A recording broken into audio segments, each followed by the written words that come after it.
മത്സ്യത്തൊഴിലാളികളെ ദുരിതത്തിലാക്കി കടപ്പുറം മുനക്കക്കടവ് തീരത്ത് കടൽമാക്രികളുടെ വിളയാട്ടം. വലകൾ നശിപ്പിച്ചതുമൂലം ലക്ഷങ്ങളുടെ നഷ്ടമാണ് സംഭവിച്ചത്.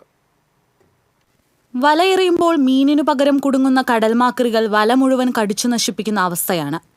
ലക്ഷക്കണക്കിന് രൂപ വില വരുന്ന വലകളാണ് നശിച്ചത്. നൂറുകണക്കിന് മത്സ്യത്തൊഴിലാളികൾ ഏറെ പ്രയാസപ്പെട്ടാണ് പൊട്ടിയ വലകൾ തുന്നിച്ചേർക്കുന്നത്. ജൂൺ മുതൽ ഓഗസ്റ്റ് വരെയുള്ള കാലയളവിലാണ് ഏറ്റവും കൂടുതൽ മീൻ കിട്ടുന്നത്. എന്നാൽ സീസണായിട്ടും കടൽമാക്രികളുടെ ശല്യം കാരണം കടലിൽ പോകാൻ കഴിയാത്തതിന്റെ പ്രയാസത്തിലാണ് മത്സ്യത്തൊഴിലാളികളും ബോട്ടുടമകളും. വിവരമറിഞ്ഞ മത്സ്യത്തൊഴിലാളി കോൺഗ്രസ് പ്രവർത്തകർ സ്ഥലം സന്ദർശിച്ചു. മത്സ്യത്തൊഴിലാളികൾക്ക് അർഹമായ ആനുകൂല്യങ്ങളും നഷ്ടപരിഹാരവും നൽകണമെന്ന് മത്സ്യത്തൊഴിലാളി കോൺഗ്രസ് ജില്ലാ പ്രസിഡന്റ് CV സുരേന്ദ്രൻ മരക്കാർ പറഞ്ഞു.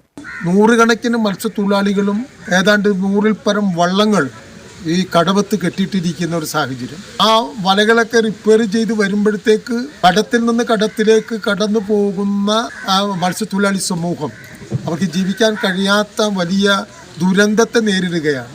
ഈ സാഹചര്യത്തിൽ ബന്ധപ്പെട്ട ഭരണാധികാരികൾ മത്സ്യത്തൊഴിലാളികളെ പരിരക്ഷിക്കാൻ ഇതിൻ്റെ നഷ്ടവും കഷ്ടവും കണക്കാക്കി മത്സ്യത്തൊഴിലാളികളെ സഹായിക്കാനുള്ള ധാർമ്മികമായ ഒരു ഉത്തരവാദിത്വം ഏറ്റെടുക്കണം. Mohammedan, KK വേദുരാജ്, KD Veeramani, AM Alauddin, C Mushtaq Ali, advocate Nalinakshan Irattapuzha എന്നിവരും ഒപ്പമുണ്ടായിരുന്നു.